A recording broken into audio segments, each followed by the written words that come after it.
Outside of Critical Role, we have fan art. We're the second people to have Daggerheart fan art. It's almost disingenuous to call us Daggerheart players at this point instead of Daggerheart professionals. It really is. It really is. Well, I didn't get my paycheck. Yeah. Dagger me hearties. I just can't wait for the first time I have to ask Deacon how to do something. Yeah, it's coming immediately. I know. Almost immediately. Like, so does that mean Can I do this? Shit, wrong button. The answer is probably yes, but I just wanted to start. I actually got approval from the person who made this art posted on here during their recording, so I wanted to start with that because I thought that was really cool. Mm-hmm. But otherwise, I'll go ahead and go back to our normal splash page, which we had made. Brennan and I. Brennan really. I mocked up something and then Brennan made it. So we got all those folks together. And yeah, we got all that going. Our old Dagger farts, Azar, Malachite, Phineas, Whoopi, and Ardax all together now, which is fun. Whoopi looks like some sort of murder hobo. Yeah, well, I think he may be. I think it's very What I'm going intense. for. Hobo for sure. It's like the coloring. I think it reminds me of blood, but I know you said it was camouflage. So I want to know why my hands aren't like this. oh jeez. That's what I want to know. Because that looked ridiculous. I know. It shows it for a reason. Hang on. Yeah. Nope, I got it. I have all of your spinny minis in a tab, and I'm gonna show it right now. And I'm recording. We're rolling. So we're rolling. Well, yeah. Your spinny mini of your hands is up. If you're standing like that, you got to go vroom vroom every once in a while. I just assume it's a red pill or a blue pill, and it has. We don't know what either of them are. He doesn't actually even say. He just says red pill or blue pill, and it takes them both. Yeah. Don't mind if I do. Yeah. And just goes purple, and then changes into a different thing, and then turns green. That's how I transformed into a wolf. That's how I do it. Yeah. So last time we did meet our PCs, we met Azar, the Dracona Orderborn, a Seraph, who is a divine wielder, a severe war medic that prays to a god of heroism, Malachite, the Dracona Wanderborn bard troubadour, a very sure of himself performer that cannot see the sarcasm in his companion's eyes, Phineas, a Simia Wildborn rogue, a Nightwalker, a sarcastic Shadow Walker who is worried about his love-lost past, and Whoopi, our human Wildborn druid, Warden of the Elements, a hillbilly MacGyver that always has a solution for the problem, and then Ardax, our Galapa Wildborn guardian stalwart, a larger than typical patient protector that is scarred by technology of some sort. Artificery technology? Artificer scarred? We don't know. There's a lot of things we don't remember, everyone. It's okay. Because everything that happened before doesn't matter. Everything that happens now is really what matters. We built a bit of aphasia, which is kind of what we're calling this world right now until we have a better name for it and someone else tells you that they're the big bad evil guy and they have a name for it because they've already conquered half the world. Who knows? Spoilers. Foreshadowing? I don't know. I just draw cards. I drew a Simio Ridgeborn. That's what's first up, guys. And I've been building that since I went to Adepticon. So I had those two cards in my back pocket as I just made notes on a plane. But we built some of Aphasia, a land with unique magical domains based on two-toned roads. Bix is a spirit in the mobile house you reside in that strides that road. You think you protect a stained glass sphere. Excuse me. And you now have traveled together for about a year. We don't think there's a calendar, or if there was, it doesn't matter anymore. But something that Malachite has talked to me a little bit off screen is we think that he keeps a journal for every road you walk. And every road you walk is about 10 days. We think there's about 30 journals right now. We haven't actually finalized that at this point. So that means that you have had about 300 days of walking. give or take. We'll keep refining what the past is as we kind of refine what our history is as we continue moving forward. This is a story that's, I think, going to start going in two directions. We're going to keep looking back as we keep moving forward because things that happened before happened. But they really happened all together. So with that note, I kind of wanted to start off with some ideas of how that's going to continue on. Just making sure that I'm not being told that I'm too loud for my daughter. Good. I will lower it down just in case. Don't want to wake up the kid. First things first. Did anyone misremember anything? And I'm going to throw this out there for a little bit as we kind of get started. Are there any retcons that we want to do? As this is a beta, I want people to be able to play around a little bit. So feel free to retcon within reason the further we go out. If you think that you're more of an agility based thing versus a strength thing, if you think you have a different kind of weapon that you might have been, everyone's kind of still remembering a lot right now. So it's okay if you forgot.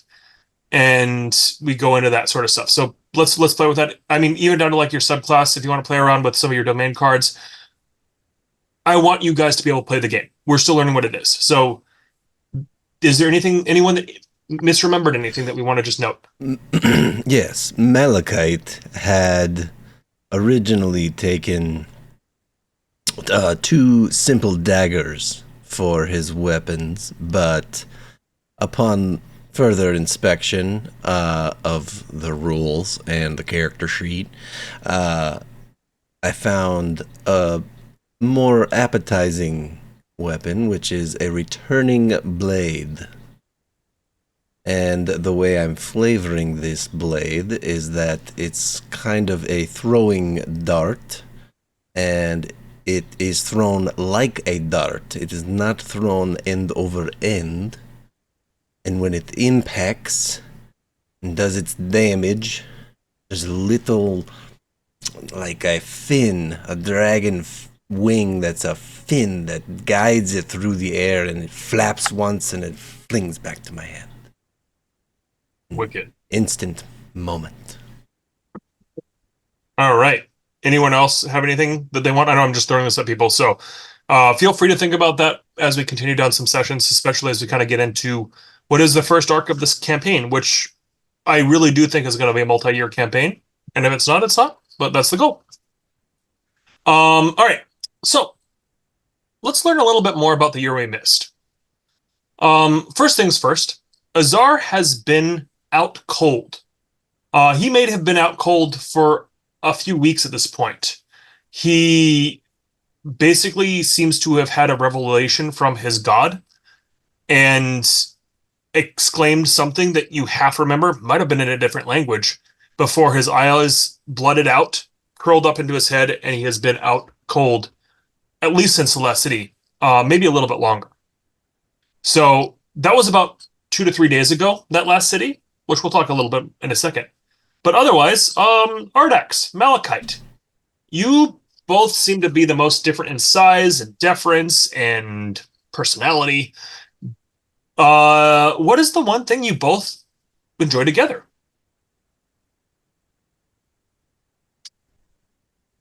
Trav, you're muted. Soup. Great. Yeah, because the cats are yelling behind me. No, no. Cats get to yell. Yeah. Well, and I had a really nice thing too. Well, I like to think that we enjoy our time watching the sunset on the back porch of the Strider. I would agree. That is a time for reflection, you know? Time to gather your thoughts about what happened and if any notable things need to go into the journal, you know. Yes, I think it's quite wise that you keep that journal, marking the days and whatnot. Yes, it's one thing that has kept me a bit sane, I would think. I'm used to so much, I guess, what's the word? How do you say? more continuity in daily life than what we have experienced over this last what do you call months? I don't know what to call them yet. There is a new calendar being written as we speak.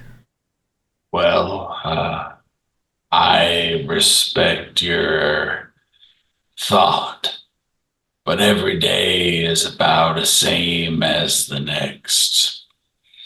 It does benefit us to think about what has been so we can think about what is coming.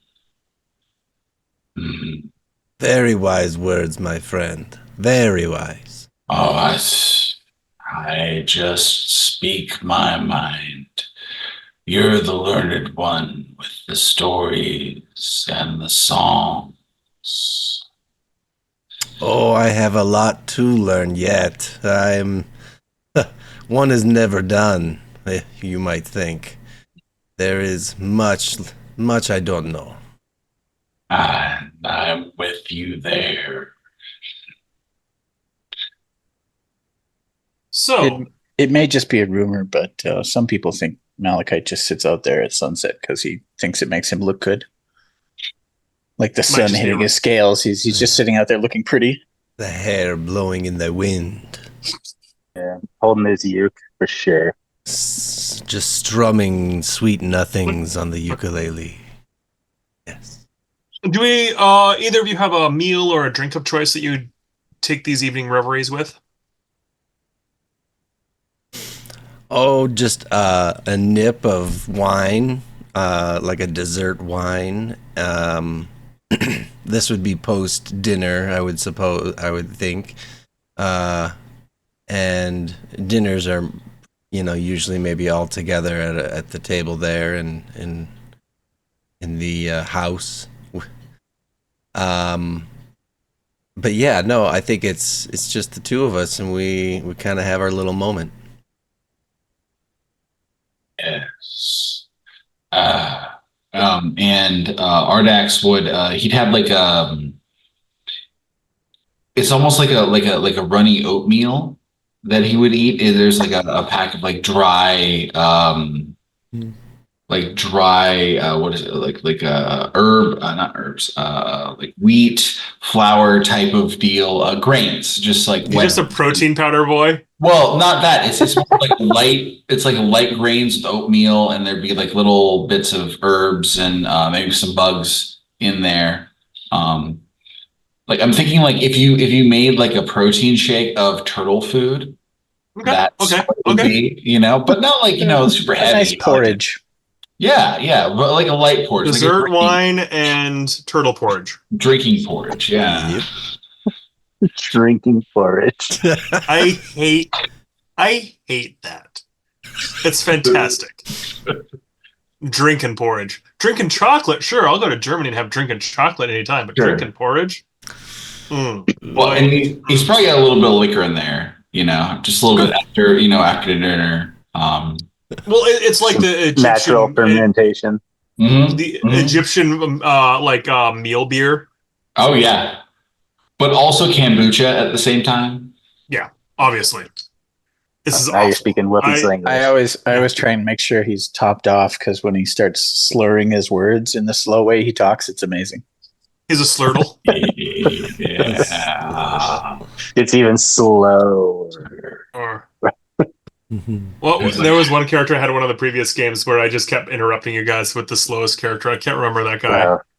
It was amazing. It was one of my favorite. Anyway, Phineas and Whoopi. What are some of the tricks that you have pulled on the scaled denizens of the Strider? Oh man, what haven't we pulled on them? Lots of trip ropes for sure. Just down by the ankles, through all the doorways. I think so much so that like everyone's kind of accustomed to doing like when you're walking out of a garage door and you have to step over the sensor that's through every door. We stopped doing that to Ardax if we could though, because at first Felt he would bad. just like break right through them and not trip. So then we reinforced it, but then he would fall and break furniture. So we're like, okay, maybe that's not as funny as we think it is. I mean, it was really funny the first couple times for sure. Again. Either broke the line or broke the furniture. I hid his turtle porridge once, but it just made him sad, so I didn't do it again. Well, but he was like, don't worry about it. I'm fine. Thought he just misplaced it or something. Detuning Malachite's uke for sure. Oh no! Like constantly detuning it. And the sheer horror when he goes to strum and it's like he still thinks it's the changing weather we keep encountering that's doing it. Right, the humidity. What is going on? Love it. All right. So with all of that bookkeeping and pre-fun, thunk where. The Strider continues, as always, down the road. This road is the most worn that you have ever seen. The bricks ahead are hardly mortared and skew far from the center. They are a mess. That is until you pass. At dawn, the road behind reforms. Pristine. Up to the moment that you are. Ahead, still askew. One side, a cobalt, parsley, like pastel brick. On that same side of the road is this pierced mountainous cavernous space of cobalt blue crystal trees.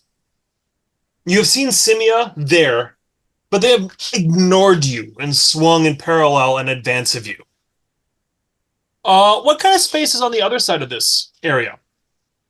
What is to the left of what is this right, which is a pastel cobalt blue? Well, if it's blue, then maybe the other side of the road was gold before, so maybe it's like a tan gray, washed out brick. It's almost crumbly rather than being scattered. Okay, and what is so if it's a tan gray road that bisects to the left, what does that mean for that biome? What is that district? What is that domain? That's a city. That's like a trade hub because it is opulent and it is golden and it's over. Is it past its prime? Is it gone? Is it like this worn, destitute space? Yeah. Maybe it's like post-apocalyptic almost. Like it's deserted city. I was thinking like sprawl almost. Like. Mm-hmm. A lot of empty buildings. Right. Yeah. Wind whistles through empty windows. So this contrast is the last few days since you've passed the last city, this last refuge, and maybe this is always what this is supposed to have been. Maybe this has been since aphasia.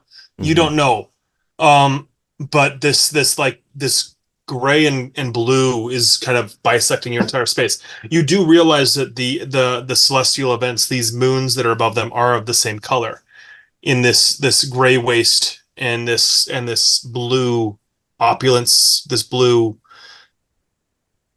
crystal forest to your right. Mm-hmm. The last city was a few days behind. It would have had a little bit of these two flavors to it. Is there anything else that it would have had that you remember off the top of your head?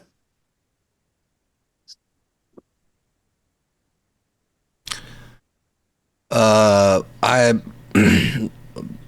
think Malachite would have taken whatever his flavor of spirits, liqueurs, a bottle of something home with him from that last city. Okay.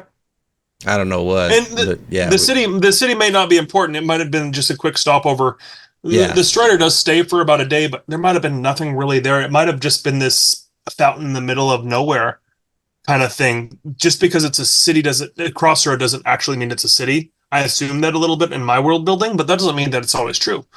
This might have been the crossroads that is just a signpost that has an opulent fountain at the end or something like that. Maybe the fountain had spirits in it. Maybe that wasn't what it was. Maybe that was a little bit behind. But that you were, let's just say that we're about 2 or 3 days into this trek. Got it. Now, did Azar fall unconscious after we left the village? It would have been recently, but not. It might have been right during that time at that space. We'll chat more about maybe what that might have been in this time. When he wants to define some more things that might have caused that to come along. Yeah. But it has been a little bit since he fell asleep. It's recent, but it might have been connected and it might not have been. Again, memory is a little weird in this space, so it's a little half remembered. Good thing you're writing it down a little bit, but maybe you need to check the notes that that Malachite has kept after we come back from that. And if anyone remembers me jumping on him to see if that would wake him up, that you clearly misremembered. I wouldn't do such a thing. I will note that you never did this. We definitely what didn't road let is out this? firecrackers by his head. What road? Yeah. What number? What road number? Oh, 4. I think we're in the 25s to 32s kind of thing. let's But 24. but Math that is doesn't not his strong suit. 34. no. I am fine with that. If we want to dial it back a little bit, because we're still learning what this is. We had 24. great. This is the 24th road. And because what we're kind of doing with this, I think, is kind of fun. I'm literally renaming my notes right now.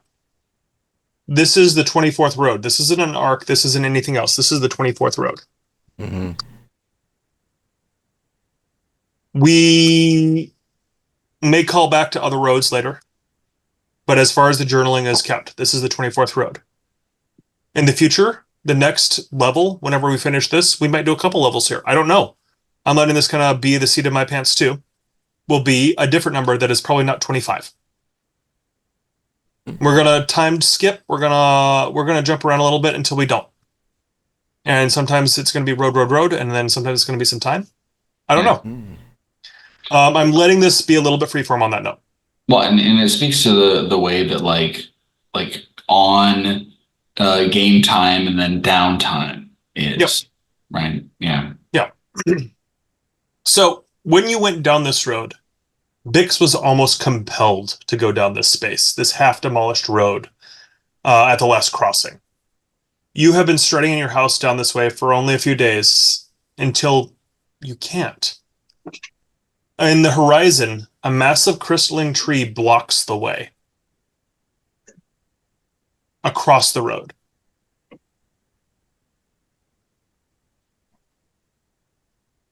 Move, tree. Well, is it standing upright or is it fallen?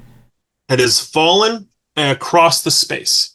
It is either intentionally or naturally fallen in that space. You have it's about 5 minutes down the road. Beck, slow down. It's coming right for us. I'll stop. Slow down. Good. This is something. Well, when dawn comes, it'll clear out of the way like everything else does. We can be patient for a little bit. The charge feels full. We can simply wait it out then. That that feels fine to me. What if it's bandits? Oh. If it's Trying to ambush us. if it's I think it might bandits be bandits. That's a trying good idea. Yes, we shall see who is the better bandit. As a reminder to all of us, and I'm going to bring it up right now for myself too, you can always go to the Fear and Action tracking. That tracker is everyone's to do. It's inside the handouts area near where we put the Zoom link and everything else. I don't know why is the link not working? No. Nope. Oh, fun. That's okay. I need it too. I mean, no, I need it too. So, Oh. I'm not saying that I need anything to do right now.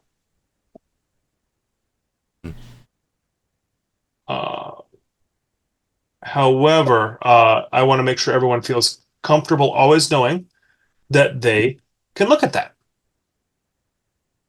I don't know why it's not working, but I'm going to go ahead and fix that right now because why not? Oh, you know what? We'll do it live. my URL for the link just was linked to the tracker. I like copied the same text. Oh. So that probably is why it doesn't work. All right.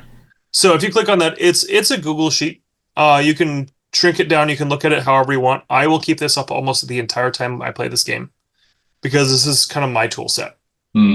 As a reminder for people that may not be aware, basically I can interrupt play when I have 2 fear.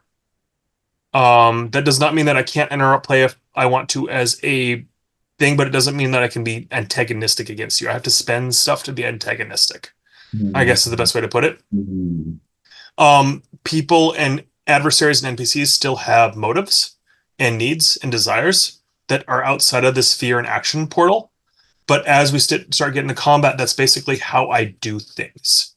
Action tracking is in there as well. That's how we kind of do turns and everything like that.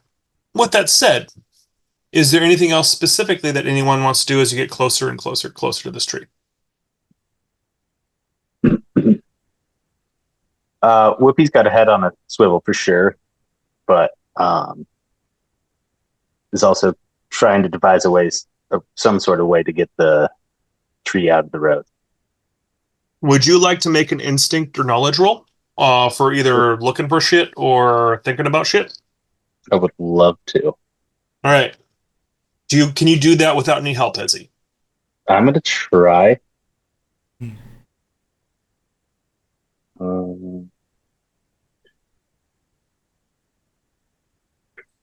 One hope, 9 fear. Plus 2. So that's a 12. 12, 1 hope, 9 fear. 12 with fear. Nailed it. Sweet. That's what I said the first time. Almost there. So as a reminder to all, and this is okay, you guys are playing a new system, and part of why we're actually recording this is also so people can kind of learn too. When you have one die that is higher than the other, you have hope or fear, and that is basically you roll a number with fear. You're still trying to beat a difficulty, typically in those spaces, and I have completely forgot what number you've rolled, so you'll need to remind me that. But you have rolled a difficulty with fear. So 12. 12. Yeah. And 12, that was with your instinct for looking out? Yeah, that was instinct. Yeah. You quickly notate that there is someone standing in the center of that tree. And because it is very clearly someone that is waiting to talk to you folks, you're just a little bit uneasy. Please mark a stress. Oh no. Yeah, fear sucks. Hey y'all, there's a man in that tree or something in that tree. A pastel colored large simia comes down and lands on that crystal of similar hue blocking the road. You look to the side as you approach and stop the walker. Bix stops the walker. And you see more compatriots of similar hue and the same white and gold uniform. Very clearly of militaristic or at least organized bent. That one, any one of you can see freely. But this pastel cobalt gorilla, for lack of a better word, stands in front of you and Well met. I am Corvax. Welcome to the Crystal Confederation. It has been a year or so since we've seen one of your Bond Striders. Do not worry. You need not pay the toll to pass. And as you stand there in this moment of, what the fuck's going on? A little bit, he shouts over his shoulder as he's literally starts climbing up onto your strider. Doesn't ask permission. He's climbing on. Bring my crew their first year's salary. You are now officially accepted as citizens of the Confederation. Congratulations. Welcome to the Confederacy. Additionally, you are now conscripted to keep the Crystal Border Corridor. You keep the corridor with me. Conscription is yours. I am now your captain, and you will refer to me as Sir Corvax. Now let us continue down this road that keeps our Crystal Confederation together at dawn.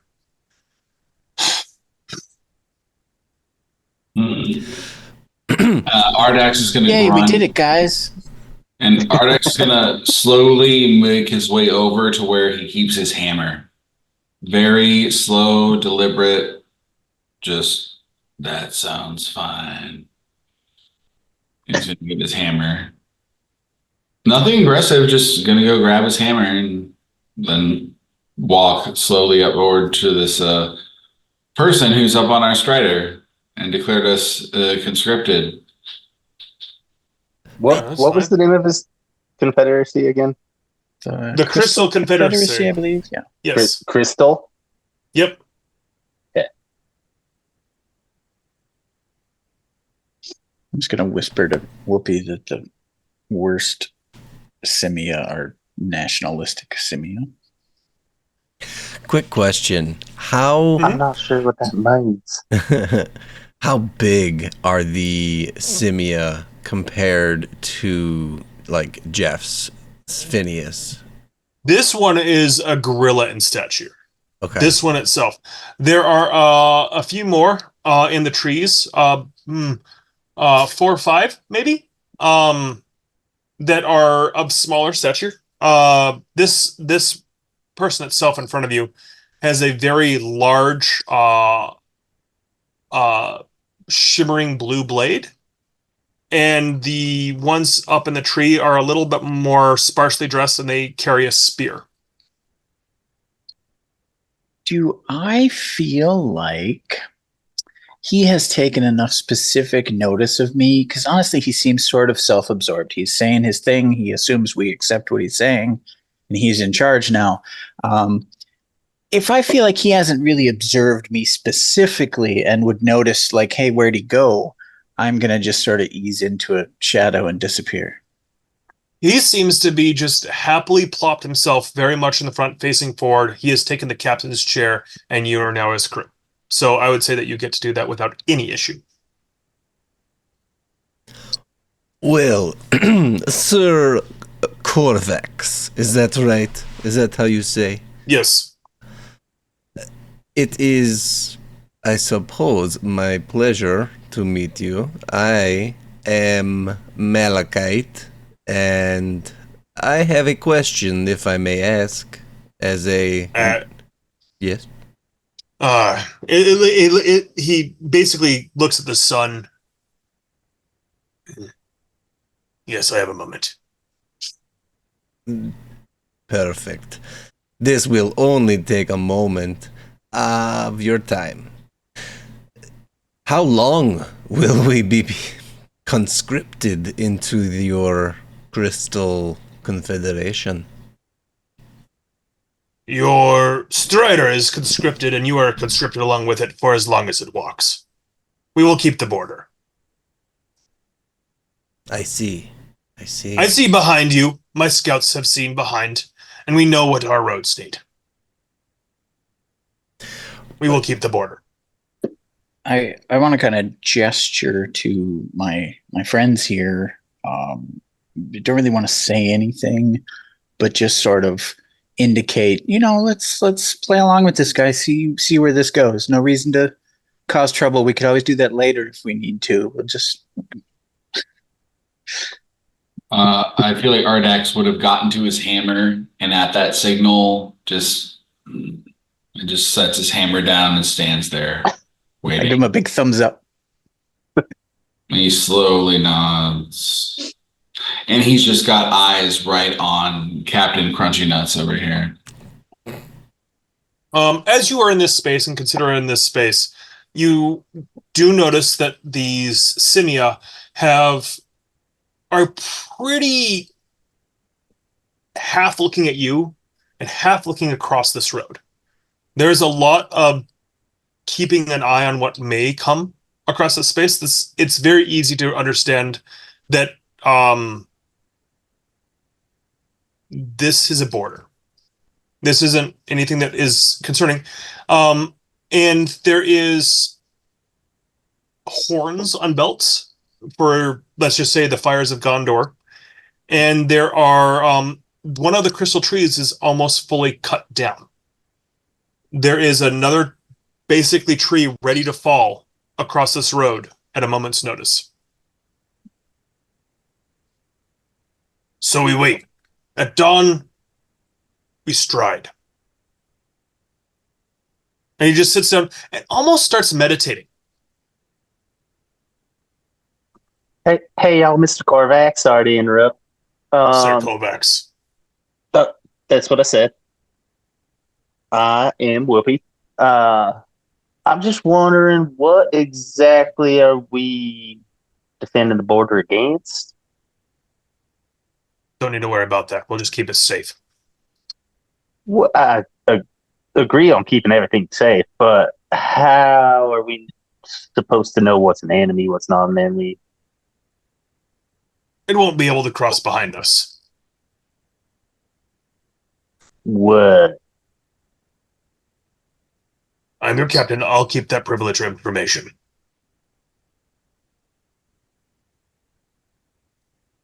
Well, and I look over at Phineas, give him one of these as I walk away.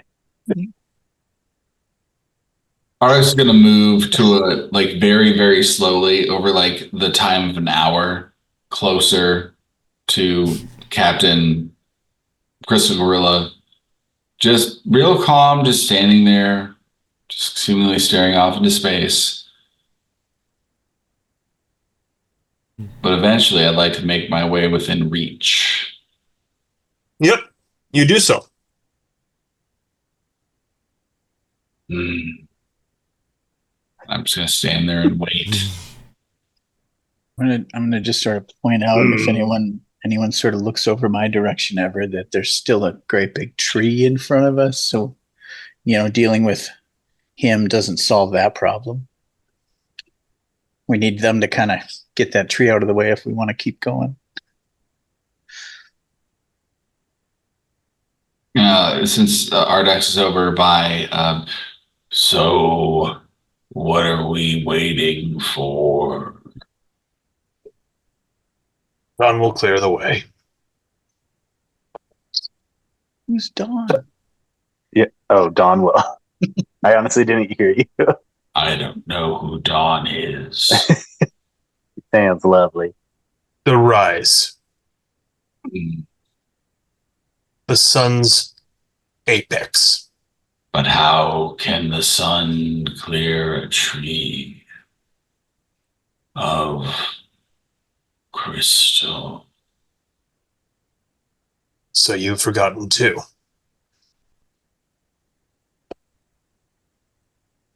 And you haven't. Oh, we have. We just have a society to help. Wait with me. And is there any sort of thing I can do to do I believe this cat, or is he just Go ahead and roll a instinct. let's go instinct? Is he the only one that's? Would it be Sorry, go on, perceive? Sorry. Would it be perceive or sense? How is Oh that? yeah, so those are perceiver sense. Yeah, perceiver sense, instinct roll are all the same sort of things basically. This is very much insighty, to give us a better term for what we're used to. But if you have something that you feel like might also work from your experiences, you may spend hope to also add that to it. Other people could spend their hope to add a d6 to your roll too if they're trying to help you as well, if they can come up with a narrative reason why. If anyone wants to do that, great. But I would also like to roll or add my battle forge to get a +1 to this, because even though I don't remember all the details, I've been there with commanders in military situations. Like I know how, the weight for the next thing goes. Yeah. So I'm gonna roll. So I just said a 1. Just click it. All right, go. And roll. +1 is gonna be a 23 with hope. Go ahead and give a hope back to yourself after taking that to spend that. And with that 23, he is confident that this tree will move of its own accord. And he is, if not as patient as you, a good try close. Like in getting the read on him, Ardex is gonna step and just slowly sit down with his hammer, eyes still on the captain, looking at the rest of the party, kind of nodding. He gets another big thumbs up from Phineas, who leans in the corner and tries to take a nap. Out of nowhere, when do we eat?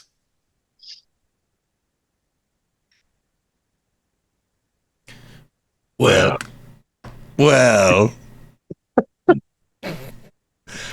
I think that's how it goes. Like, How do you feel about turtle porridge?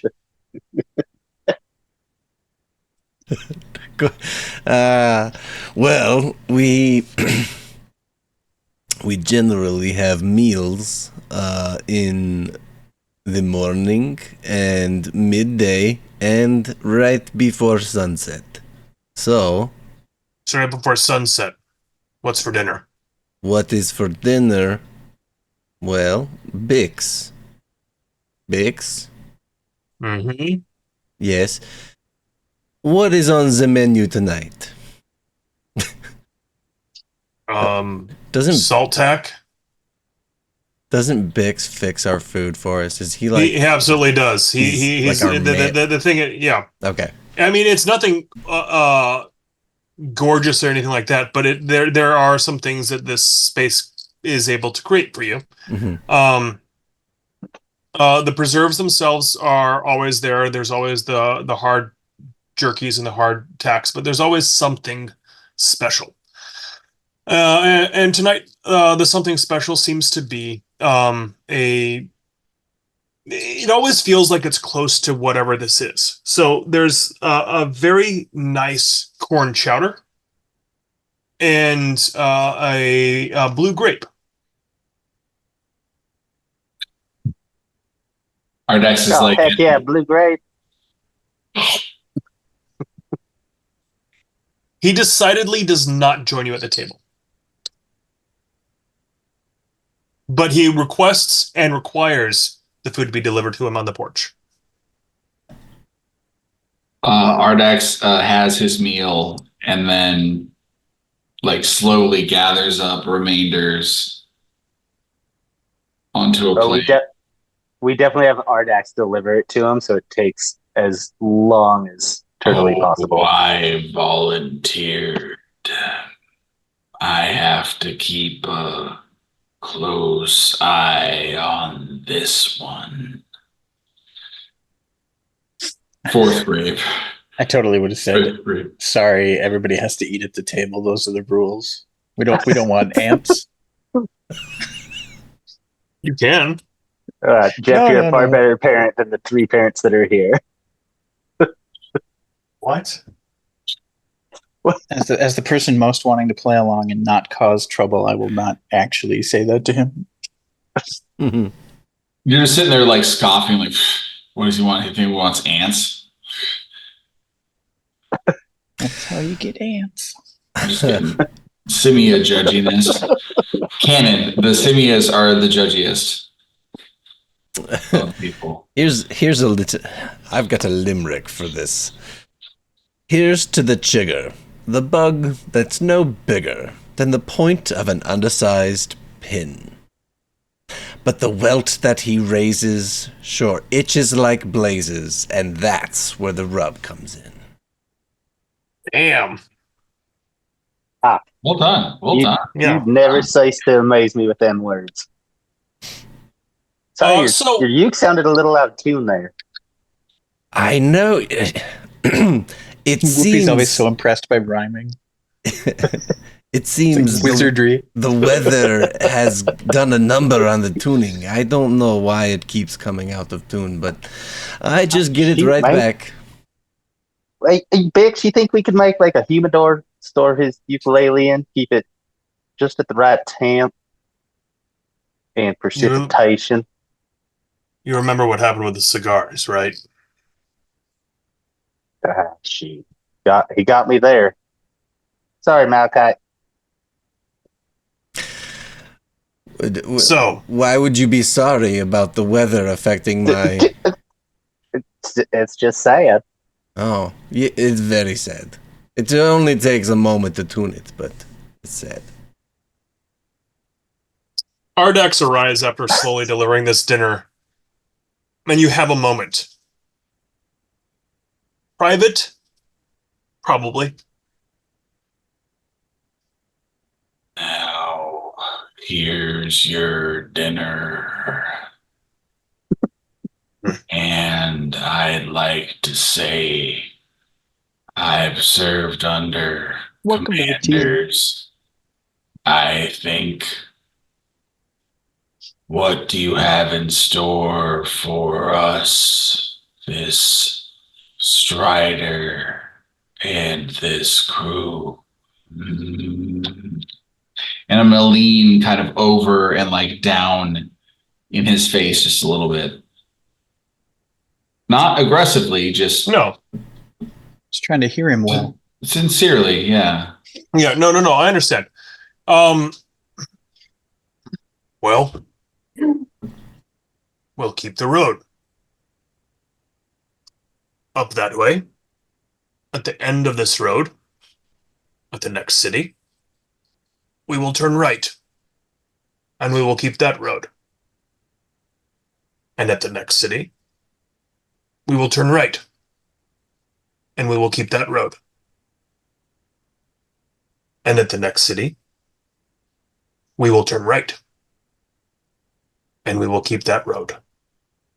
And then we will turn right, and we will keep this road. And a moment of pleasure you see on his face as he takes something off the plate and eats it. It is one of those, it is a spoonful of that corn chowder. And there's this moment of, what's this?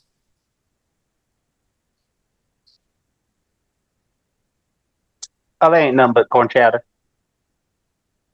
It's wonderful. Does this create new things? That's Just cool. chowder. No, just corn chowder. Well, we will be popular if we can make new things. Just like this smallest of a smirk of a grin. And then he goes around, slowly opens up every door, sees Azar sleeping. We will get him a medic. Goes around, and finds what he believes to be the nicest room, which I believe is Malachite's. Goes That in, checks out. For sure. closes the door, and bolts it. Evening. We ride at dawn.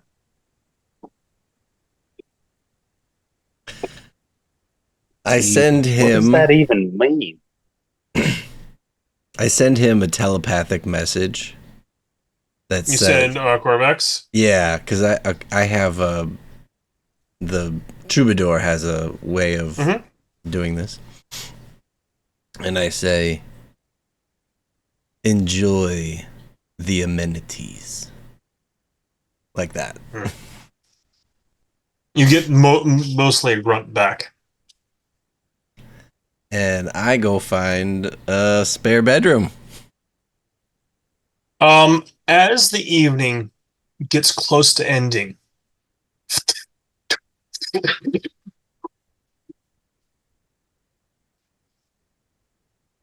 you get this sense of something crackling and creating in front of you in this space. Whatever it is, as your evening sunsets, your late night pranks, your moment alone is here. Something appears out of the area in front of this area, this space. There is a rupture, a crack in the sky, a fractal that just begins to appear right down that onyx line and comes closing in on your space. And this is from the front of the Strider, Yes. in the way we were facing. Yes. So to give you guys a little bit more, this is kind of what I'm doing for stuff. I'm letting us define a little bit of this space. This thing comes right about here and is slowly moving towards this Strider itself. I assume that all of you are on the Strider in some way. You have a moment to pull yourself together. I rush to get ready for battle. Grab my hammer and I start walking out towards the front, trying to defend the Strider. Everyone, Everyone can place their minis where they want. wake up. So you noted that you're crawling kind of onto there. This is that crystal that's kind of crossing the way.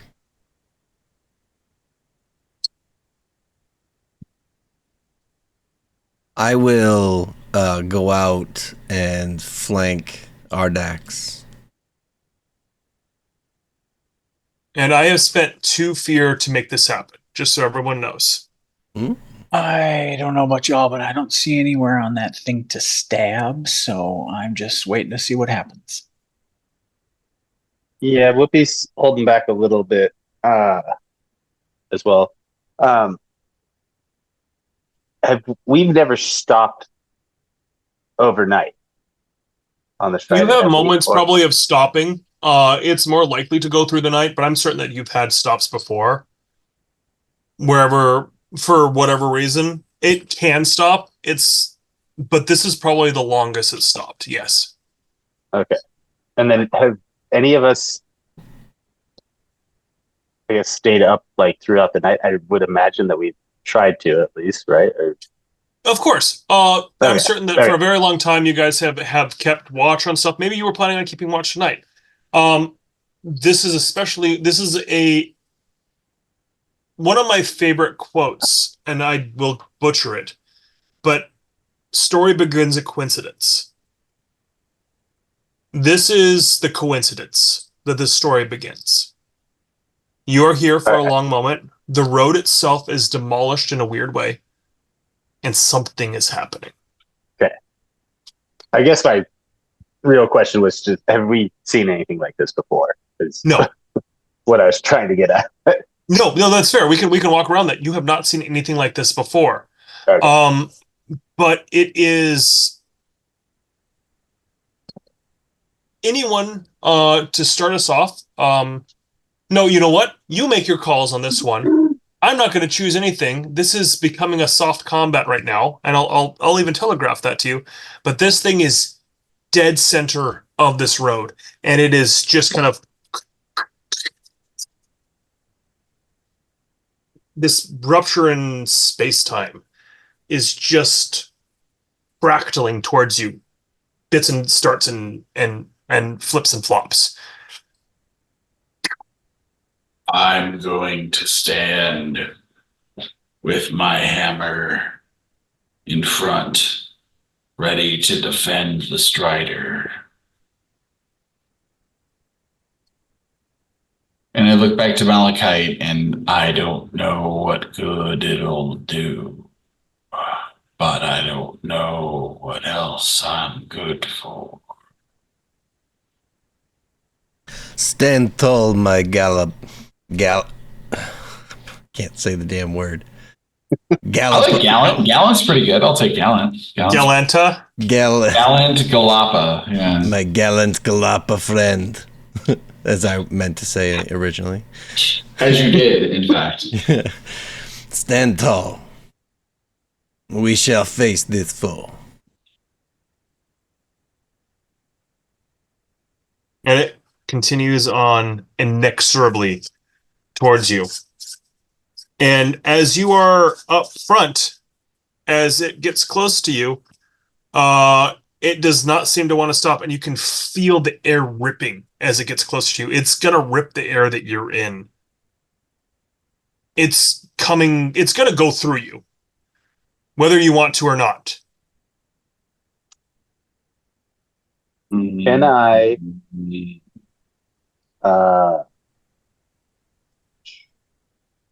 hold on, I'm reading it. Never mind, keep going. I'm going to make a slumber spellcast. Make a spellcast roll against a very close target. On a success, the target creature falls into a temporary sleep until they take damage, or the GM spends fear to awaken them. Yeah. +2 to the spellcast roll.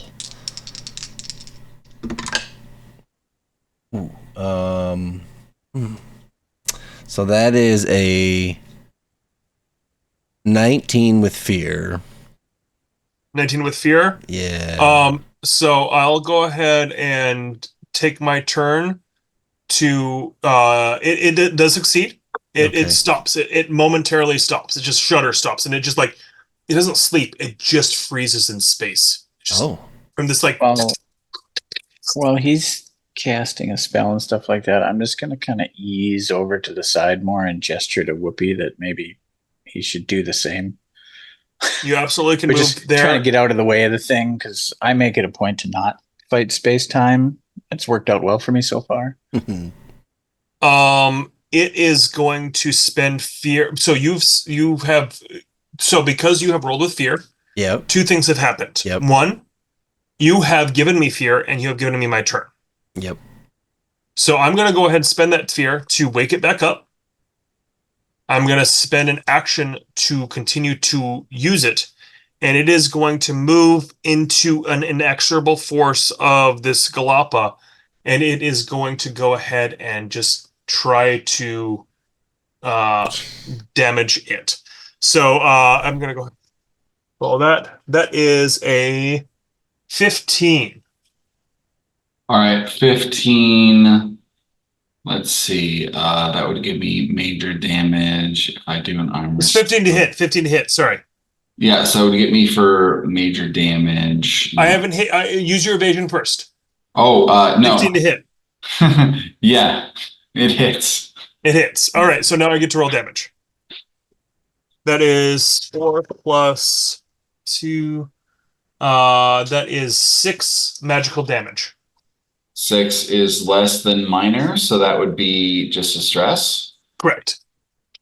Okay. And that technically ends its turn. And I'm going to mark a second stress to retaliate. Okay. To immediately deal weapon damage to the creature at half proficiency. So 1d12 plus 1, right? Sure, yeah.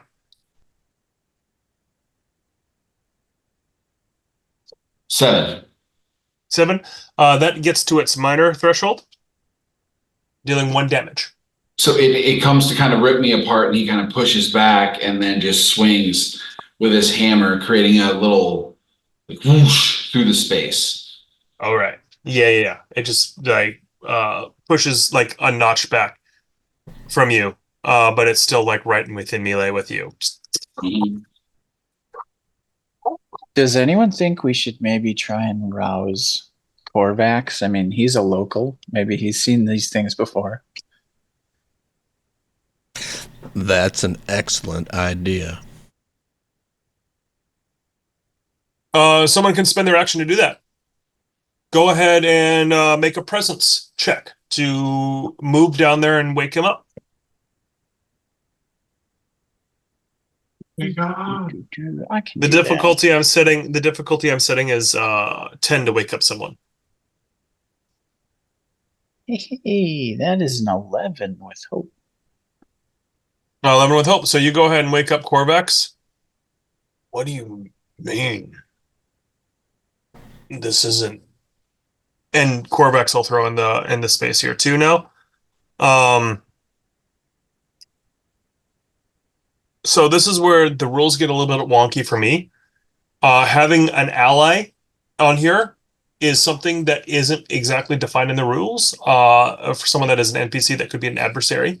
So the way that I'm ruling this right now, if we're having this person kind of join initiative, you guys can kind of control him as of right now, and I will roll for him if you guys decide to use him. But otherwise, he is going to provide instruction and help on some cases like that. Perfect. So Korvax is now in here. Phineas, you've taken your action with hope.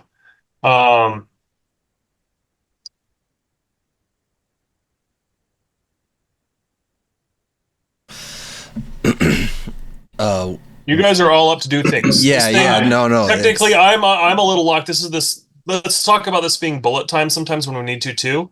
This is all happening in the same moment sometimes. So what happens at the same time that Phineas goes to wake up Korvax and stuff like that?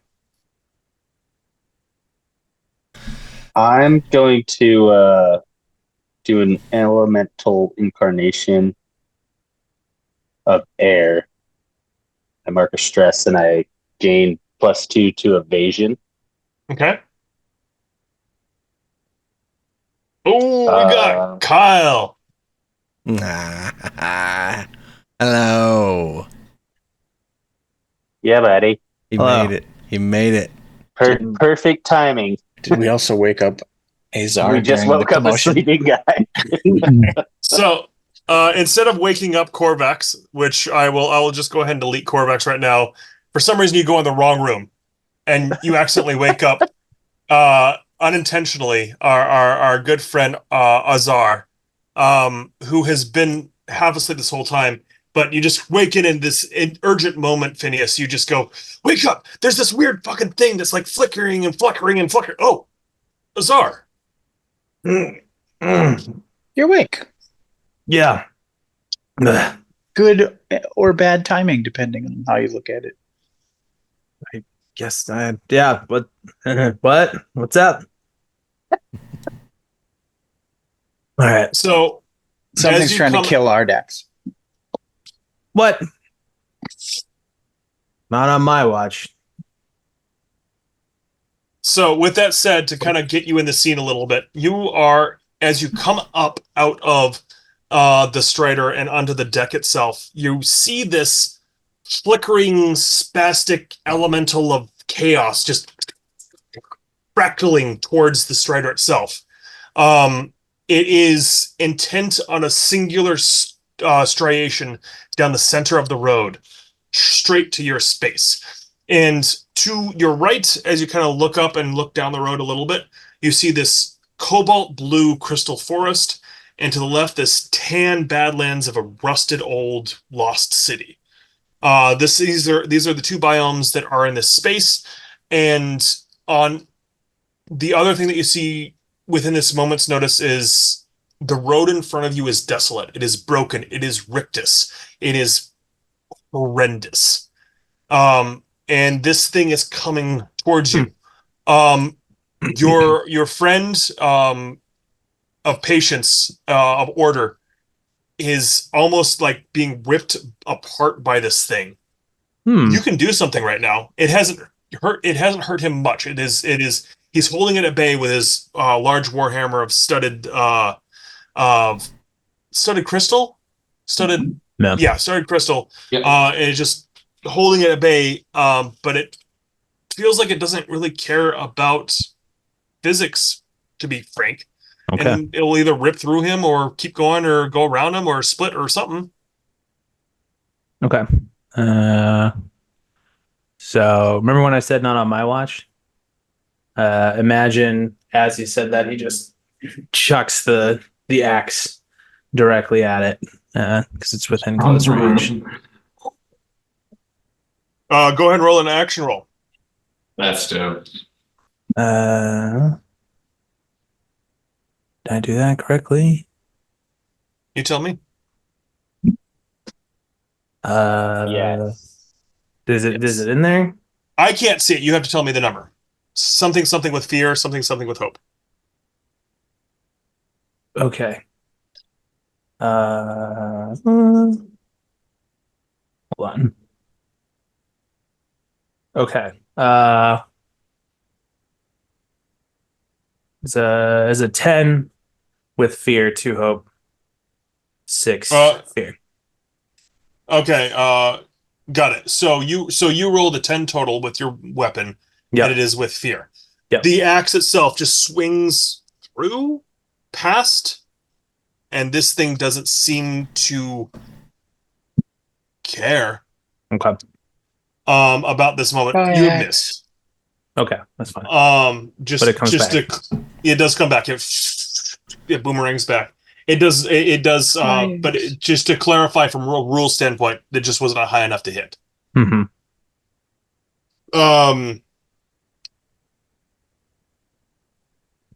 And I need. So what is close? This thing. I'm still getting good at. Yeah. You all are within a close distance from this thing. I get to go now because a fear was rolled. You guys do get to go in a second. So, as a reminder for kind of how combat works, is if someone rolls with fear, my turn. That turn is now over. Player turn is completely over at a fear roll. You have done a thing, and on your move, on your turn, you can move basically a close distance pretty easily, which is about 30 to 40 feet, the length of a pencil. I have a key at the bottom. I don't know if it's the greatest way to do this right now, but if you Just do about... If you eyeball it 30 to 40 feet with the way that Roll20 works, we'll go for it. If you need to go further, we can. You just have to roll for it, and it's a separate action thing. Mm-hmm. So with all that said, it is now this chaos things a moment. I'm going to spend a fear right now to remake reality. Everything... What? Yeah. So... what's the worst that could happen? Oh yeah, no, there's no big deal. Any creature that is close area must make a reaction roll with an instinct. The difficulty is 14. So I need everyone to make a difficulty 14 instinct roll. Go ahead and tell me if you hit that number. Remind me where the instinct rolls are. It's one of your 6 stats. That's a 17 with hope for Ardax. So you take your hope. No matter what, you take your hope from this. Hope. I will take fear. Sorry. Go for it. I rolled 2 3s. What does that mean? Is that a critical? That is a critical success. Yeah. So that means you succeed, you remove a stress, and you gain a hope. Yeah. Nice. Best Yahtzee, baby. I rolled a 6 plus hope. So you failed. So Trevor, succeed. Brennan, succeed. Whoopi, you Ardax, you succeeded. Nope. Malachite, you succeeded. Whoopi, you failed, but you still get a hope. So mark a hope.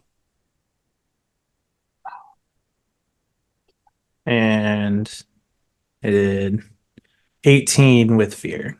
All right, I'll take a fear. That does not mean it's my turn right now with a reaction roll, but I get to 6. take a fear thing. So you succeeded, Izar, and then 6 for you, Whoopi. Mhm. Sorry, for you, Phineas. No, I 22 with hope. 22 with hope. So you take your hope. So, Whoopi, you take 15 magical damage, and everyone else takes 7. You are also vulnerable. So you are. I don't have that. I don't have an ability to do that. I apologize. But basically, the entire road like rotates, and for a split second, everything that's Crystal Forest is on the left instead of the right, and Dead Biome is right instead of left, before it like collapses back on itself and just smashes your brain into what's wrong and what's not here. Everything's wrong. Everything. It's player's turn. Help me mark that damage real quick. What? You took 15 damage. What is your thresholds? Right. Sorry, you took 7 damage as you succeeded. What are your thresholds? 3, 8, and 13. So you would have taken a minor and 1 HP. All right. Thank you. I might ask that every single time because that's the one thing that my brain cannot compute. It's okay. So let's clarify this because this is worth just notating for everything. Yeah. You have 3 threshold numbers. Yep. You only want to take care of what is above or below them, and you will be something in there. So if you are below your minor threshold, which is normally a number right now that is like 4 or 5, you will take a stress. Okay. If you're between your lowest and your middle number, you will take a minor hit, which is 1 HP. If you're between your medium and biggest, I'm going to burp all night. I'm drinking soda water. We're all good, guys. Good audio, right? If you're between your minor and major, that is 2 HP. That is a major damage. Yep. And if you are above your biggest number, that is severe. 3. And there is an That's what I optional. just took. Yeah, and there is but let me clarify for you, Ezzy, real quick. For Whoopi, this is still something that you can try to use. Anytime you take damage, you can use your armor to correct some of it.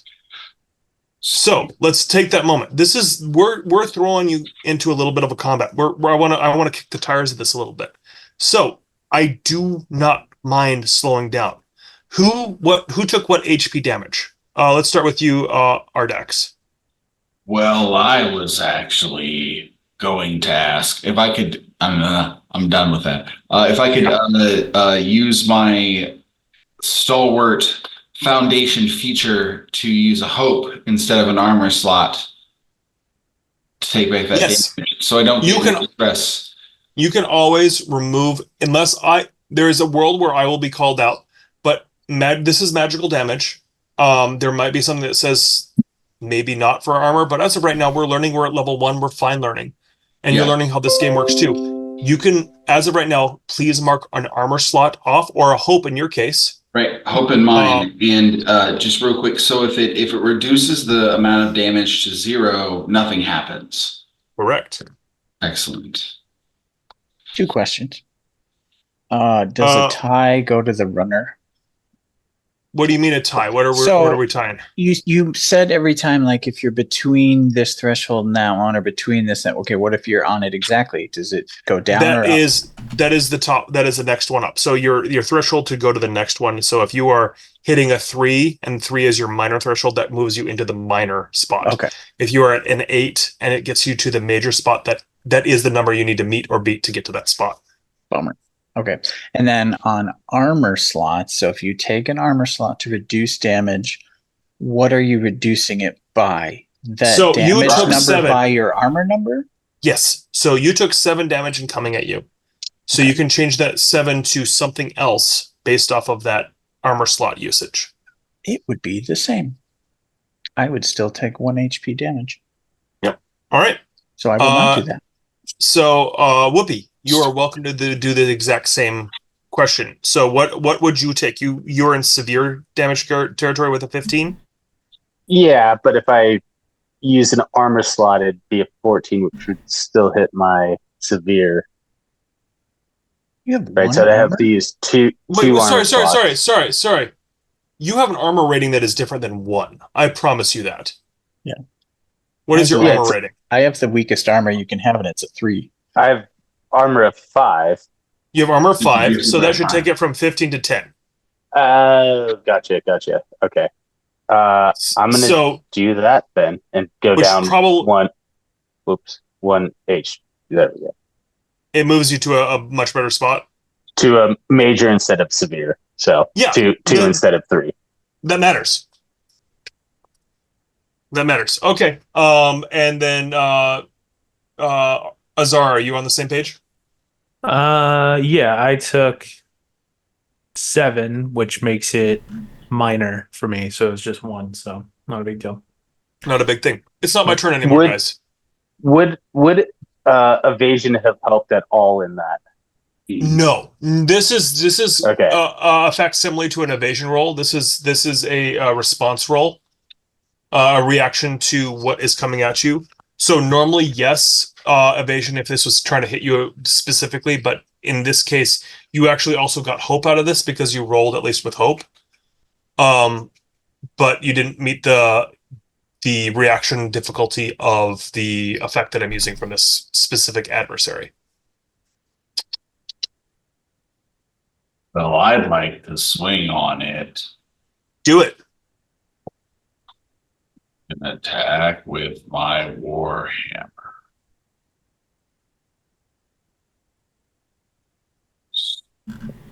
Which one do I click? Click this one. Do it. Come on, cat. That's a 9 with fear. Or 11 9 with fear. 11 with fear. It does miss. And I'll take my fucking turn. Whoosh. Oof, this thing just crackles through and it just doesn't seem to care. It just moves around you and starts attaching itself to this crystal sphere. But right next to it is Whoopi, and it's just gonna just shock out a lance at it as it gets close to you. It will go ahead and spend one of its actions to do so. And again, Azar, as you were joining in right away, you can always track our fear and I'm going to show this to you real quick. This is our fear and action tracker. This is basically the tool set for how kind of reactions and stuff like work. I can always interrupt if I spend 2 fear, and you can always see how much fear I have and how many actions they are. Every time you guys spend an action to do something, I track that, and that's how many times I can activate on stuff. So there are an amount of things that I can and can't do. I can't just keep going on stuff because you haven't kept going. But because this is kind of a solo fight, there's a little bit of like, I can't do too much, but I can do some, and I can start leaning into that, and I might. So with that said, this thing is going to try to snap at you. I'm assuming a 16 hits your evasion. Whoopi? Yeah, even with my +2. +2? Is your evasion just 2? No, I had 9 +2 because I did the Got it. air elemental. So 10 magical damage comes slashing at you. Dang. As this thing just starts attaching itself and wrapping itself around the sphere itself. Which makes me think, hey, Bix, do you know what this thing is? No idea. I've decided Bix is Beetlejuice. Okay. Are you all right in there? I don't like it. This hurts. Chuck. The fucking shucks. I don't like it. Stop it. Ow. Ow. All I'm right. gonna do another armor slot and only take 1. So with that, knowing that this thing is hurting, maybe even if we let it go on killing Bix, I would like to lunge from the shadows at this thing with a sneak attack. Yeah. And I will spend 2 hope to add to my attack. Now that adds to the damage. I still have to be successful on the attack. Correct.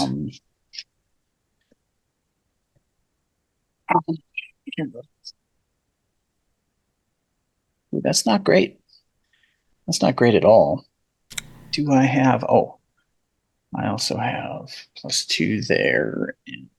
So it ends up being a 13 with fear. All right.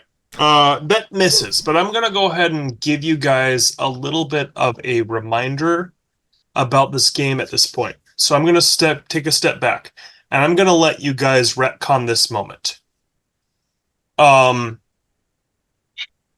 Help each other. This game does not have turns. I want to go through a quick reference real quick. And I want to give you some reminders on some of the rules that this game has that is different than some of the games we played before. Advantage. If you roll with advantage, you add a d6 to your action roll. And I apologize for an unhappy cat. Disadvantage is subtracting a d6 from your roll. Helping an ally. You could spend hope for a narrative reason and roll a 1d6 advantage die to add to their roll. So in this case, if someone has a reason to give, I got it. As the time space warp moves around, Ardax follows it and sees Phineas from the corner, and then Ardax goes, "Wah!" making a big distraction and kind of nods to Phineas. Roll that d6 in there. So he has 13 coming at it. Where's my d6? I like a d6. That's a song, right? That's the hip hop lyric. Fly like a d6.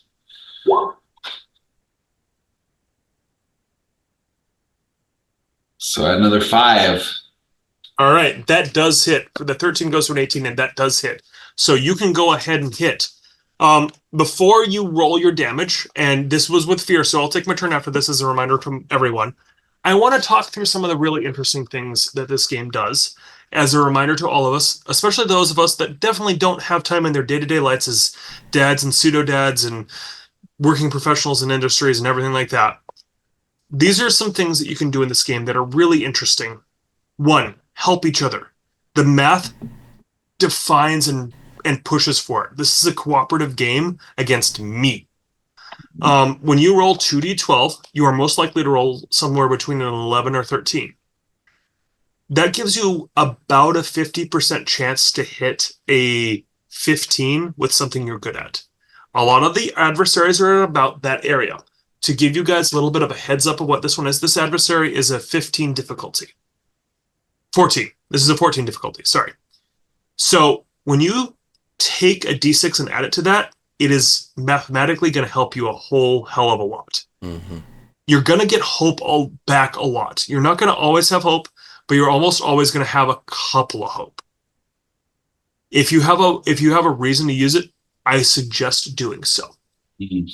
Especially if you feel like the thing is going weird. 2, this is Bard only. You're tracking my fear rolls, right, on your rally die? Okay, cool.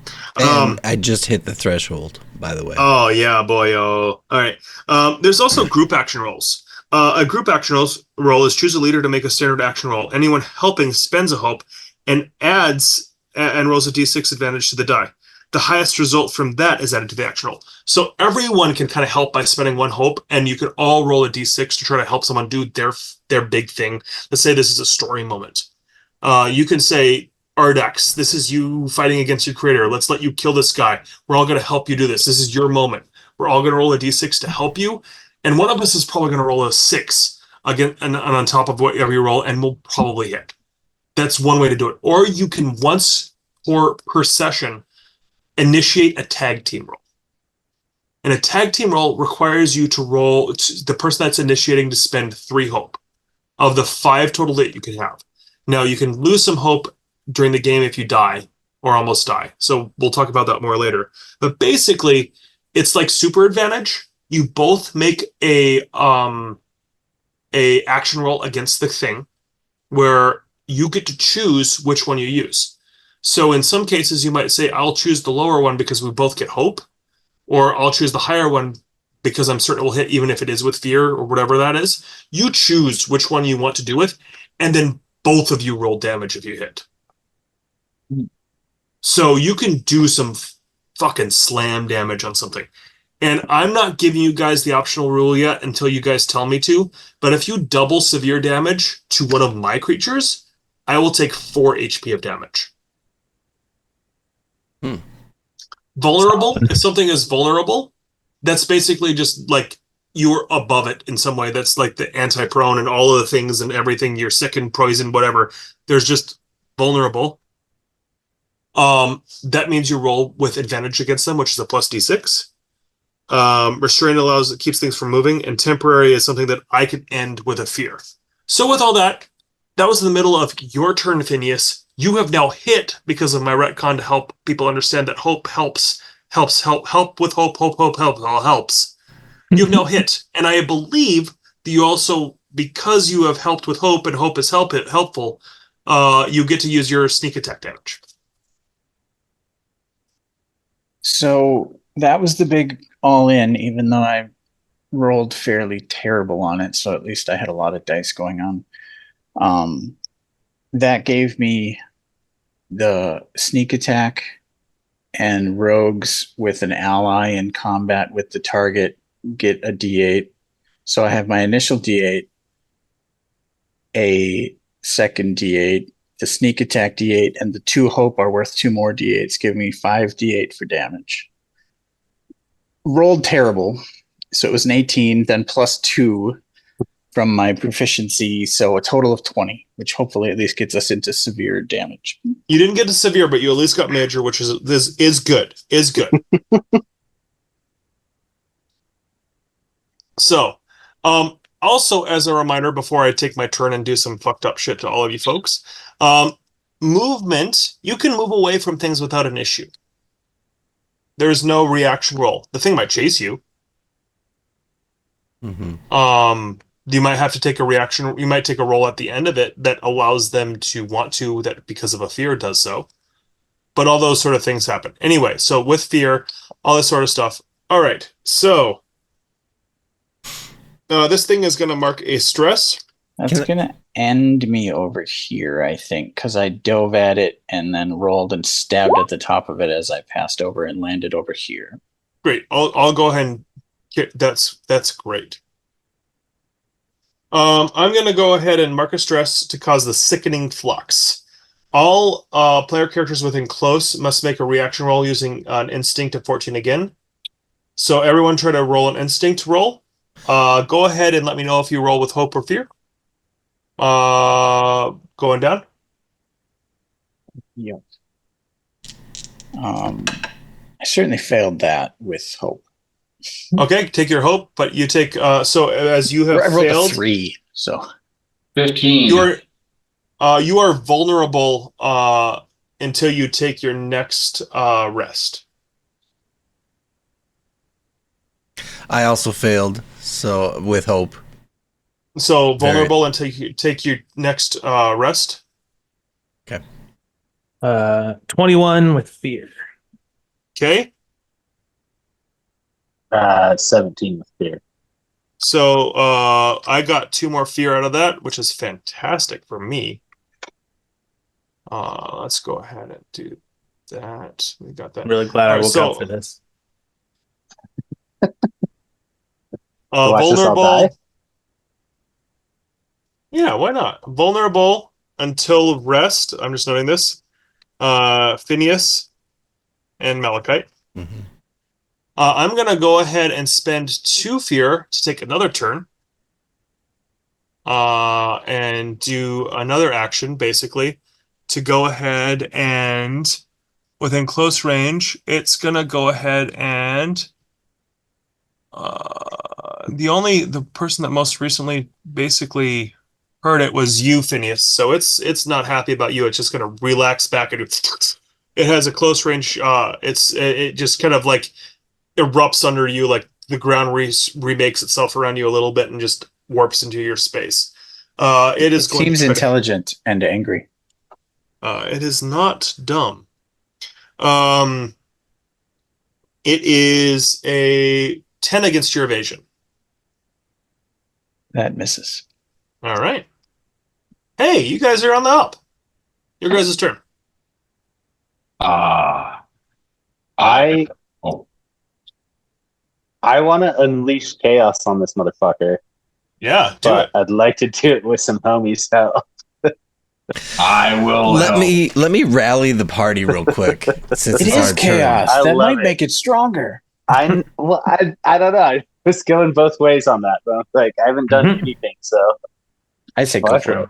Let me rally you, and then you can use this rally die as like your advantage. So, I will explain how I rally the party. I stand up, and I can see all this shit happening, and we keep getting our turns interrupted, and this thing is just quickly striking. And I'll say, with blades in hand, we will take a stand. With passion pure, our victory is sure. It's a little recitation. Yeah. All right, And so we all get- give the We all get D6 rally dice. Let me read it. what's a Did rally anybody die? else feel What's like they the- were on Captain Planet for a minute there? Yes, you were. At the beginning of a session, place D6 on a character sheet with the lowest number 1 facing up. When your party rolls with fear, turn the rally die to increase its value by 1. I got that far. We got that far. When you go above 6, remove the die and describe how you rally the party. Give each character who listens a D6 rally die. They can spend this die roll. They can spend this die to roll it and add. Sorry, God, this is such weird wording. Or maybe it's me. You can add a D6 to your rolls. Thank you. only get one. Every roll, yeah, any roll, whether Yeah. it's a action, reaction, or damage, you can roll with a D plus D6. And that is outside of hope. So, Do we have to declare we're using it ahead of time, or can we see if our roll Doesn't sucks and then say. use it? Yeah, go ahead, Deacon. all declaration needs to happen at the moment of roll, including hope. Well, I'm gonna use that then and try and unleash chaos on this motherfucker. With rally. Yes, with rally. Phineas gives him a big woo. Are you helping him too with a hope? Oh gosh, I sure could. I love when he unleashes chaos. It's all we do. I want to help him as well. All right, so this becomes now a group action roll. So you both can now spend both Phineas and Ardax roll a d6. Whichever one is higher, you can add to his roll as well. I got a 6. That's probably higher. Well, this is just to hit though. Can they add it to like my damage? No. Damn it. As far as the hope goes, I don't know about the rally die. But I was gonna say if we're helping you, you could save your rally die for damage. Yeah, the rally die If can you're be confident used for that- damage. Yes. Okay. all right, cool. Then this- I'm saving my rally die for damage. So go ahead and do an action roll against this thing to do your Unleash Chaos. Explain. You can read the rules for everyone if you want to, and you can also explain what that looks like. Make a spell cast roll against the target within range. Yep. I just do damage. It doesn't. I mean, oh What wait. does You it have to look like, roll the Ed? hits. Go into. Oh my god, there's so much on the beginning. No, it's basically the same thing. I just unleash chaos. That's what I do. Jeez. Jeez, guys. You just like, what, like start pissing on him? Or like, what do you He do? just What do you- air guitars at him and chugs a PBR. he juggles? Yeah. I don't have anything. I don't know. I just rolled and then I got distracted by what I was going to say. Dirt.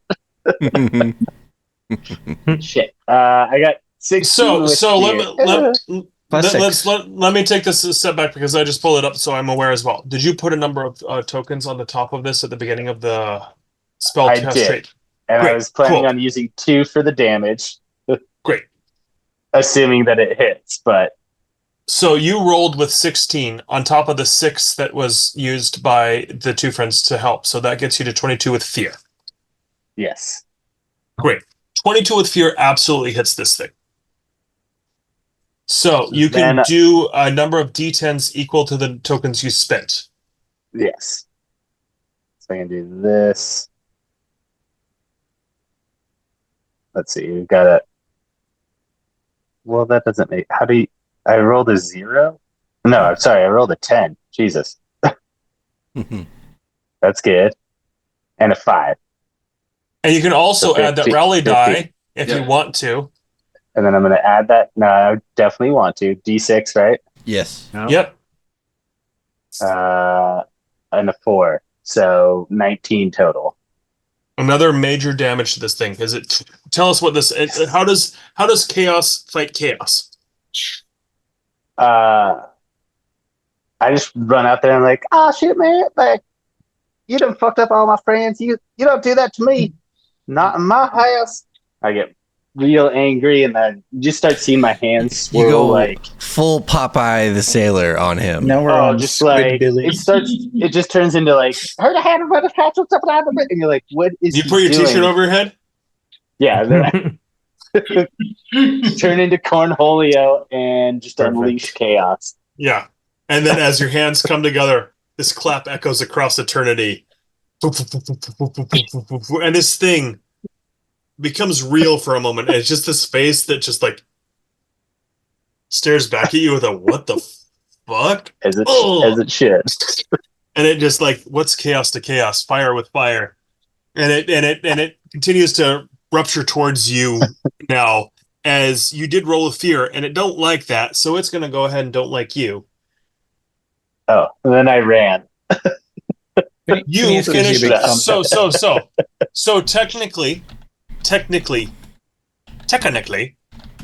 your turn ends when you roll. Move before you roll. I was joking that I ran. No. This is Lucy or Goosey, so I wasn't sure. Okay. It's okay if we. So just for positioning's sake, to talk about positioning and kind of the rules behind positioning, because we're kicking the tires on this and I try to grab a big thing that could fuck you up, and it's doing all right. When you are fighting something, move before you do your thing. When you roll your thing, that ends your turn. You can take a turn right after that. You have friends. You might have a reason to. You might say, "Hey, I'm going to do a couple of weird things, but I'm gonna go a little bit. I'll take care of the actions and I'll track that." But basically, at the end of your turn, because you might have rolled with fear, that means that I get to go. That might just mean a quick rebuttal or something like that. In this case, it is a quick rebuttal where this thing tried to hit you for 10 to hit. Does that meet your evasion? No, because I have No. that. So this thing like crackles at you, and it just shoots past your forehead, and you're just like, "Ha!" Missed me. As you pull your So- tunic back down. It's been a while. Is that different from D&D? Because I feel like you could move and attack, or you could attack and move. It is a different. Yes. Okay. Yes. Oh, yeah. So, Yeah. and this is very much based off of the fact that this game gives the GM the moment to move after you, especially if there's a fear roll. So you are absolutely able to take a second action moment and move after, especially if you roll with critical or with hope, and keep doing a thing, because this is all kind of like loosey-goosey. This is very improv game. So you are able to go ahead and throw to yourself and say, I'm going to yes and myself into something else that really is cool. And we're all able to just go ahead and say, this is awesome. You're doing some cool shit. But then we can go ahead and throw it to someone else who hasn't been able to throw an axe in a while, like I am right now, and just say, Azar, you're able to go now too, and just keep it going. Sure. So you only get to do the like team up attack thing once, is what I heard, and that already Once got per done. session. Once per Okay. session, and no. Let me clarify. You can Okay. initiate it once per session, and that even hasn't happened yet in the session. So you can do a team up roll. Do you have 3 hope? I do. So you can go ahead and let's show this off. Let's tag team. Okay. Who are you working with to do something fucking awesome? And what does it look like? I'm gonna call upon Malachite and say, Malachite, let us show this chaos the power of Dracona, and use my 3 hope here. And you say that in Dracona because like nobody understands it and it sounds like intimidating. Yeah, it's like dragon roars. Yep. What y'all talking about? We're using to pull something from D&D. We're using messaging spells to talk to each other over here. But the vision here is that I will be blasting him with my fire breath from one side, and Malachite will be blasting him with his poison breath from the other side. Yeah, let's do it. Is there something based off of your ancestry how does your fire breath and poison breath work? So, as a reminder. Let's see. Spend a hope to make an instinct roll using your breath against an enemy or group of enemies within close range. Deal D8 magic damage to all enemies you succeed against. All right. So and that's in this for case, any of the elements: fire, ice, lightning, poison, acid. I will let this. So as this is part of a tag team role and it's just awesome. We're just going to go ahead and say that hope is what was spent to do this as well. Yeah. So both of you make an instinct roll against this. Okay. And you choose which one you decide to take. Okay.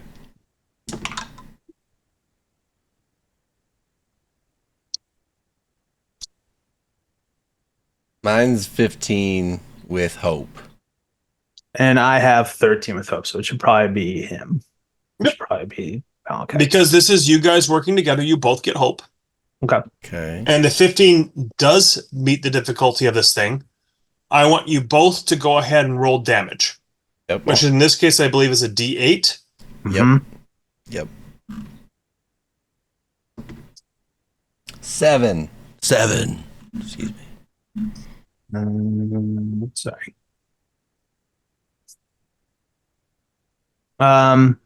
Yeah, so that's 8, but I'd like to use the rally dice on the damage. Oh, same. I'm going to use mine now too, and this is going to be a badass. Yeah. So we're at 14. My rally die added 3. So we have 7 plus. So we're at 17 plus. So I had an 8 and then 6. So that's 14 on my own with my rally dice. I 14 had plus 10. 10 on my own. 14. Yeah. It is 1 shy of severe. Severe is 25. This is 24. However, what does it look like when you guys both arc your lightning, your fire and poison at each other, and it combines and melts this thing back into non-existence? I would like to think that the way I envision it, the acid comes out in like this kind of goopy, oily, gelatinous kind of like almost like black vomit, but then the fire will ignite it almost like a poison fire thing. Yep. But then the fire becomes like green or purple or something wild because it's like this chemical reaction of 2 Dracona like breaths together. Ghostbusters crossing the streams. Oh, yeah. Pretty much. Yeah. But dragon's breath. Mm-hmm. Yeah. Mm-hmm. This thing just like flares in this like almost anticlimactic moment of a bad firework. And it's gone. Wow. Whatever this moment was, is gone. As you guys look over here in this space, you don't trust this moment. Whatever this was, between all of you, you kind of take a soft, long rest between all of you. And I'm going to talk you through this. I'm going to let this be a little bit. I'm going to take control of the reins a little bit and talk you through some rules and talk you through some narrative on this. But you guys all decide, hey, that fucking gorilla's in the basement. He didn't actually get woken up by all this. he won't. Did he actually believe this or whatever? Let's just stay here for the night. Let's watch this moment. Let's be here for a moment. As this thing is now dead, maybe another one will come, maybe another one won't, maybe it will attach to this space, maybe it won't. So you're gonna all take a long rest at this point. This is the first long rest of the game, and I'm gonna talk it through. You get to choose two of these things in your long rest. You can tend to wounds. You can remove all your HP damage. You can clear stress. You can clear all your stress. You can repair your armor. You can spend time removing all your armor slot damage. Or you can prepare. So you can choose two of these things. So I'm going to go from top to bottom literally on what my Zoom screen says.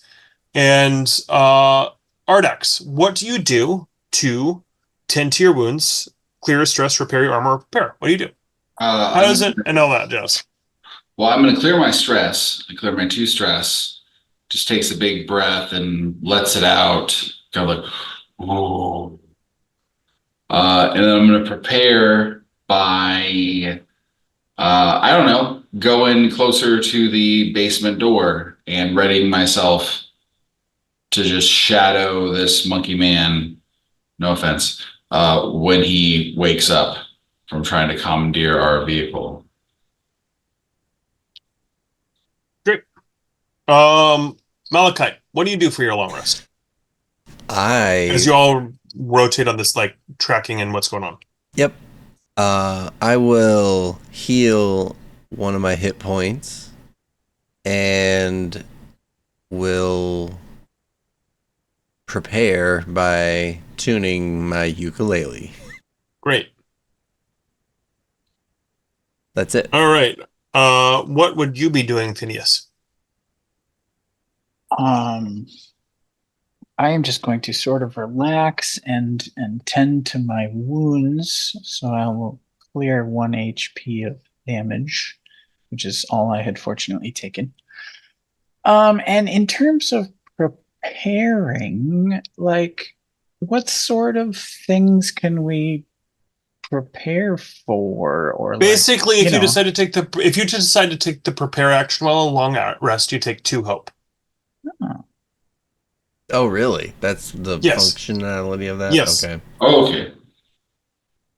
Yeah, so that's what I want to do, is tend to wounds and prepare for what may come, sharpen my knives, things like that. Maybe try and on-tune a ukulele if the opportunity presents itself.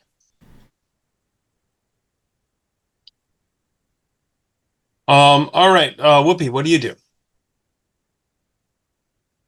Do I clear all of my hit points or just one? You tend all of your hit points on a long rest if you decide to use that option, so you can tend all of your wounds, clear all of your stress, repair all of your armor, and or prepare. But you can only choose 2 of those 4. Okay. So I'm going to clear my hit points for sure. I do that by sipping on some kombucha with Ardax. And just, meditating next to him by the door. And while I'm doing that, I also clear my armor slots. Yeah. And you just work out your leather and tinkering. Yeah, tinkering with my like stitching up the holes in my uni. Yeah. And then Azar, how about you? I'll tend to my wounds, albeit they're minor. And then I can do the de-stress and the wounds if I wanted to, or I can. Yes, you can clear all your stress and all your wounds if you decide. Do that. Yep, because I rolled with fear a lot, so that was fun. Yep. We all did. In the morning, as everything happens, Corvax, the blue gorilla of the Crystal Confederation, wakes up, notes you all kind of camping out on the roof itself, and this is kind of like the pre-dawn. I don't know if he finds coffee immediately or requests one of you get it, but he's a very coffee in the morning kind of simia. And as the dawn light hits, the clattering of stones and bricks behind you as the road reforms behind you. Everything in front of you is still less than built. You see the stones try to shift, and like it comes back together a little bit and it pushes. But the one thing that does happen, that happens in front of you, is this crystal that has been blocking your way melts and reforms back into the tree it was before. Onward! Shouts Korvax. And Bix, wanting to move anyway, would. And he does. And the house clatters on. And behind you, as you move forward into the Crystal Confederacy and your now life of servitude, another crystal tree cracks and smashes behind you to create another toll day. The entrance of this space. Thunk. Thunk whir. Thunk whir. You continue as always down the road. And that's where we'll end tonight. Awesome. Yes. Thank you, Deacon. Yeah. Yeah. Amazing. When are you guys gonna finish the song that starts with thunk, thunk, whir, and then the sweet ukulele comes in? I'm just picturing it in my He's got head. the beat. I'm That's not the beat. riding but down like, the road. Thunk, whir. Thunk, whir. Thunk, thunk, whir. Thunk. And then just some Thunk, light whir. ukulele in there. Oh, I forgot All something. Sorry. I want to throw an epilogue in there. Oh. Oh. Never mind. I want to throw an epilogue in there. I apologize. I missed a note. Who wants to make a sense check with instinct? Kyle, he should have last. Your last watch, Kyle. No You good just at called you. instinct. Just instinct. Unless it's shitty. Yeah, give me an instinct roll. 13 with hope. 13 with hope. Go ahead and take your hope out of that roll.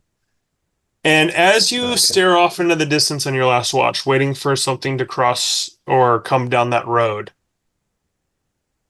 weird fucking mushrooms just like pull themselves across the road right before dawn hits. Oh. Love it. Yeah.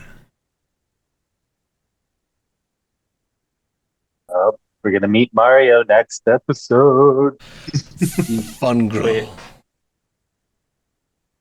Anyway. And that's where we'll end. Awesome. Wait to fight that corner.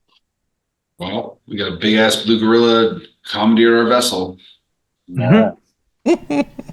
Ardax is like going to spend the next half a day like rolling his hammer over to the pick side. That's it. Just waiting. That's it. Slow. It takes him half the day to get over to it, Rotate. and then rotate. Yeah. Fun. Awesome. So Good job, guys. well done. Well done. Huzzah. Yeah. I love it. I love it. I Thanks for didn't, joining at the last minute, Kyle. I appreciate it. yeah. Thanks for popping on. Absolutely. Yeah. Sorry, I couldn't do it Thanks, earlier. Kyle. You're fine. Life All happens. good, I get it. Yeah. No Good. worries. You made it. I missed an axe.